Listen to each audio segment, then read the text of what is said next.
오늘 말씀의 제목 하나님의 흠없는 자녀로서라고 하는 말씀의 제목으로 주의 말씀 함께 나눠보고자 합니다. 오늘 본문의 단락은 바울이 현실 속에서 이 땅에서 있는 하나님의 공동체가 어떤 구원을 이루는 공동체로 나아갈 수 있을지 매우 실질적인 신앙의 모습을 구체적으로 우리에게 알려주고 있습니다.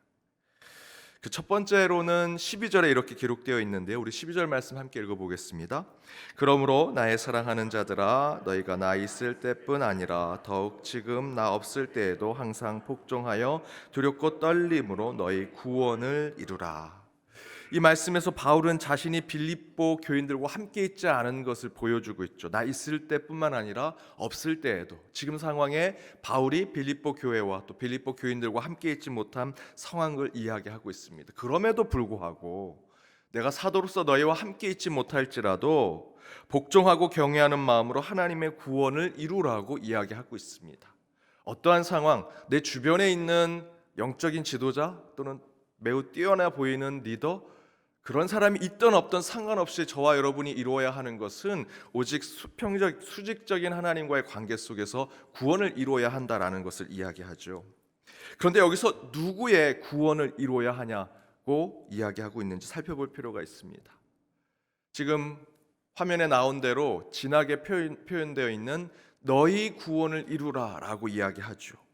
너희의 구원, 너라고 하는 표현에 복수인 너희라는 표현이 쓰여져 있습니다. 자칫 잘못 생각하면 저와 여러분이 기독교의 신앙을 가지고 나의 구원에 대한 것들을 생각할 수 있는데, 지금 바울은 빌립보 교인들에게 구원에 대한 이야기를 할 때 그 구원의 대상이 너의 자리에서만 머무는 것이 아니라 너뿐만 아니라 너 주변에 있는 사람들과 함께 이루는 너희들의 구원이 이루어져야 한다라고 이야기하고 있다는 것이죠. 곧 공동체의 구원을 이야기하고 있습니다. 그래서 빌립보서 2장 5절에서도 이렇게 얘기합니다. 우리 함께 읽어보겠습니다. 너희 안에 있는 이 마음을 품으라. 곧 그리스도 예수의 마음이니.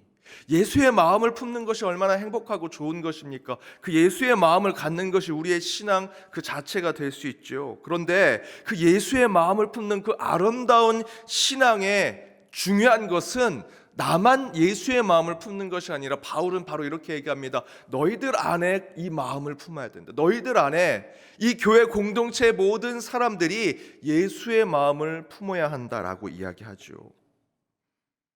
따라서 첫 번째 저와 여러분이 기억해야 할 것은 하나님의 구원은 나를 넘어 우리 안에 있다라는 것입니다. 구원은 하나님께서 세우신, 몸으로 세우신, 피로 세우신 이 교회 공동체 우리 모두가 함께 이뤄내는 것이 구원이 되어야 한다라는 것. 또한 13절에는 이렇게 얘기합니다. 우리 13절 말씀 함께 읽겠습니다.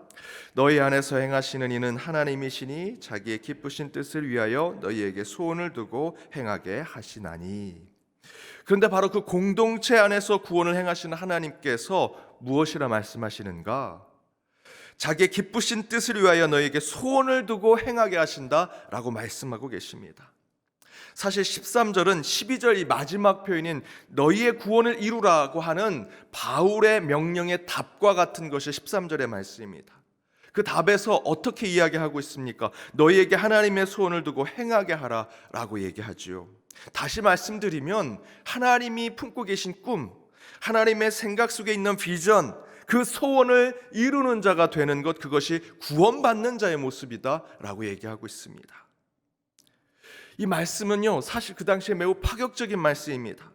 그 전까지의 유대인 전통으로 본다면 구원은 하나님께서 만들어 놓은 율법과 그 전통과 공로에 따라서 살아가기만 하면 됩니다. 그러면 구원을 받는 것이죠.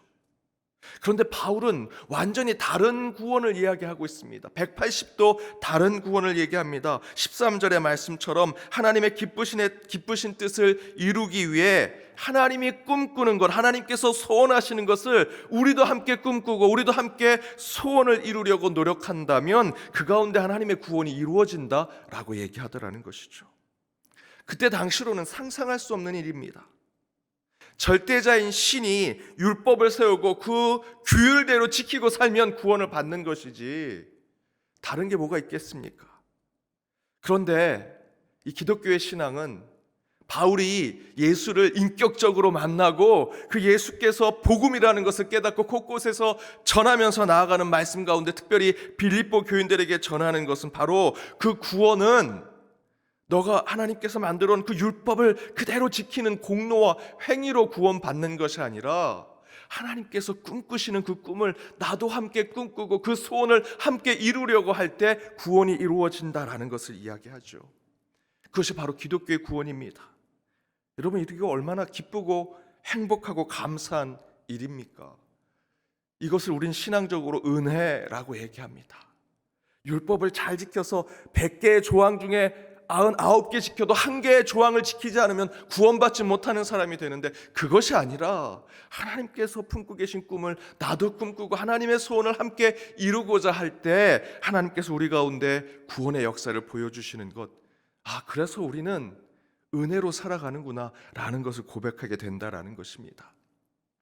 두 번째 구원의 중요한 것은 바로 하나님의 소원을 함께 꿈꾸는 자가 되는 것. 그때 우리 가운데 구원이 이루어진다는 것입니다. 지난 권사의 여전도의 신년 기도회 때 말씀드렸던 예화인데요, 미국 시골의 통나무 집으로 살아갈 때 그 통나무 집에 한 병약한, 아주 연약한 남자가 있었습니다. 그런데 그 병약한 남자 집 앞에 문을 열면 문이 반쯤밖에 열리지 않는 큰 바위가 놓여져서 항상 이 연약한 남자가 그 문을 열고 나갈 때마다 그 바위에 걸려 넘어지고 바위에 부딪히면서 더 이 건강을 잃어버리고 더 병약한 사람이 되어갑니다. 근데 어느 날 기도 중에 하나님께서 음성을 줍니다. 사랑하는 아들아, 내 집 앞에 있는 바위를 매일같이 밀어라. 그 이야기를 듣고 이 병약한 남자가 하나님께서 이 바위를 이제 옮겨주시려고 하나 보다 라고 생각하고 그 날부터 바위를 밀기 시작합니다. 밀고 또 밀고 매일같이 밀었습니다. 그렇게 8개월을 밀었는데도 바위는 1인치도 움직이지 않았습니다.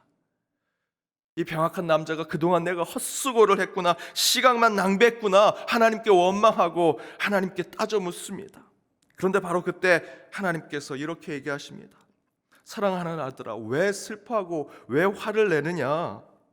하나님 때문입니다. 하나님께서 이 바위를 옮기라 해서 제가 옮기려고 이렇게 열심히 했는데 1인치도 옮겨지지 않았습니다. 이게 뭡니까? 헛수고했습니다. 그러자 하나님께서 이렇게 말씀하십니다. 나는 너에게 바위를 옮기라 한 적이 없다.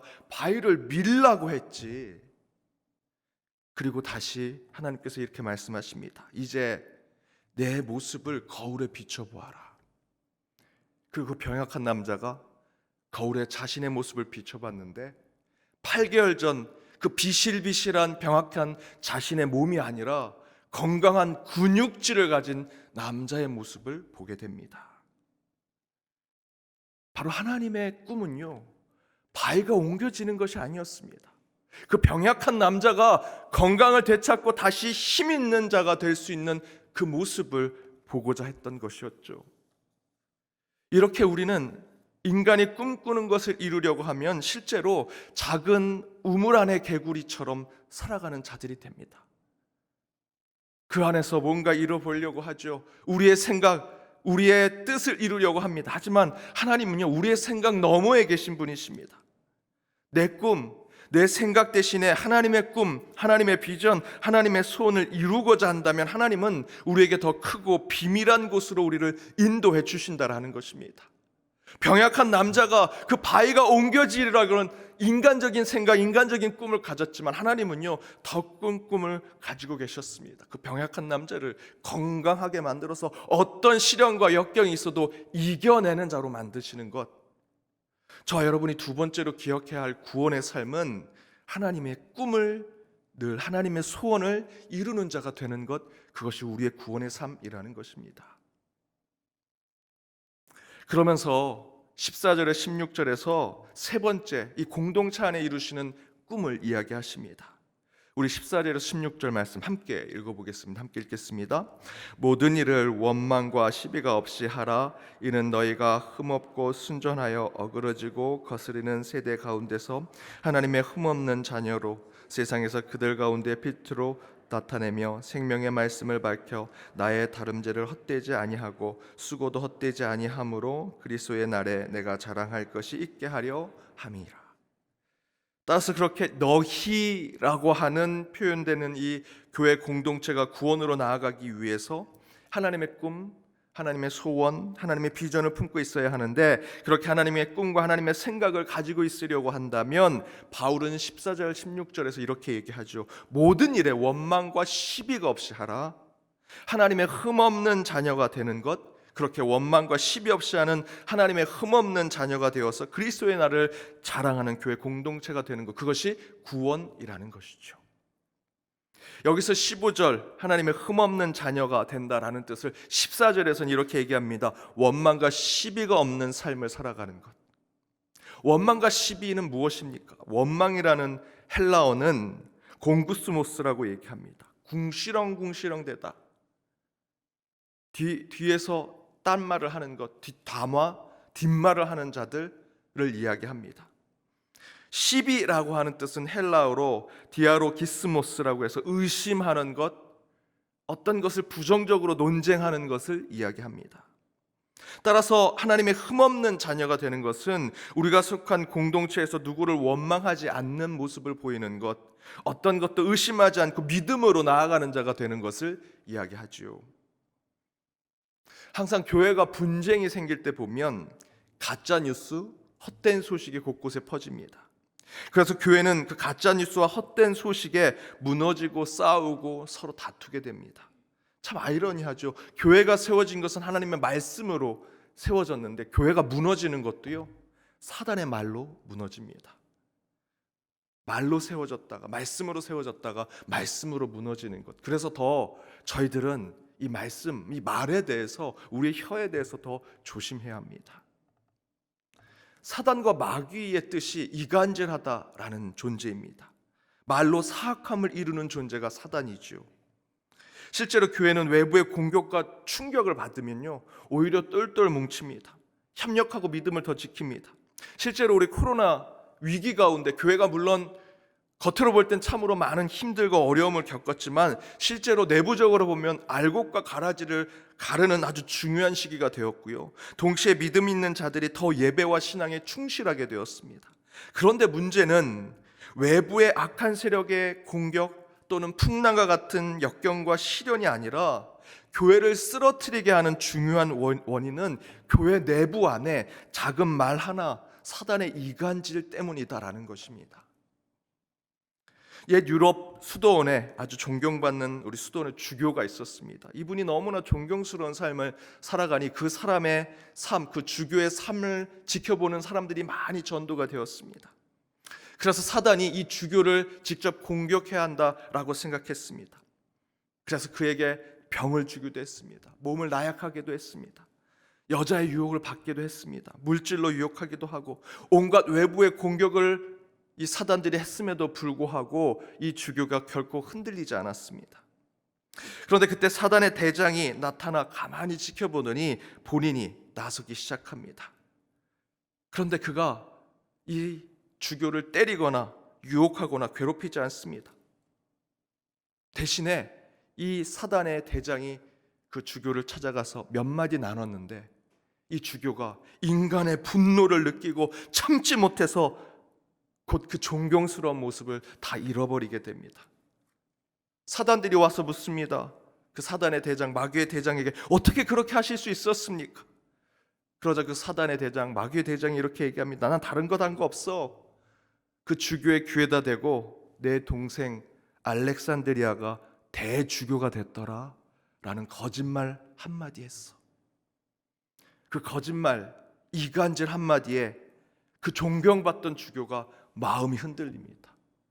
질투하고 그 가운데 분이 생기고 작은 말 한마디에 우리가 가졌던 모든 것들이 무너지는 모습을 보게 되죠. 사랑하는 여러분, 하나님의 흠없는 자녀가 되는 것은, 그래서 구원받는 삶을 살아가는 자가 되는 것은 마음과 생각, 더불어 말에도 원망과 시비가 없는 자가 되는 것을 이야기합니다. 그래야 밖에서 나를 말로 공격하는 것을 이겨낼 수 있는 것이죠. 어느 장로님이 모임에 가서 기도하는데 그 모임에 그 장로님이 뭐 얘기할 때마다, 기도할 때마다, 무슨 발언을 할 때마다 항상 기침을 하시는 분이 계셨다고 합니다. 그런데 그 장로님이 시험에 들었습니다. 그 기침하는 분이 나를 미워한다, 나를 공격한다, 그분 때문에 내 신앙이 지금 제대로 되지 못한다, 그 마음에 원망과 시비가 생긴 것이죠. 기침으로 누가 공격하겠습니까? 그렇게 얘기하면 코로나 때 저는 매번 공격을 당한 겁니다. 설교만 하면 매번 기침하셨습니다. 우리 마음에 그런 마음이 들어간 거죠. 원망과 시비의 마음이 들어간 겁니다. 그 마음을 지키어야만 우리는 하나님 앞에 흠없는 자녀가 되는 것이고, 그렇게 하나님 앞에 흠없는 자녀가 될 때 구원받는 자의 삶을 살아가게 되는 것입니다. 사랑하는 여러분, 저는 특별히 오늘 이 새벽 제단을 지킨 여러분이 하나님의 흠없는 자녀가 되어 모두 구원의 삶을 살아가기를 주님의 이름으로 축복합니다.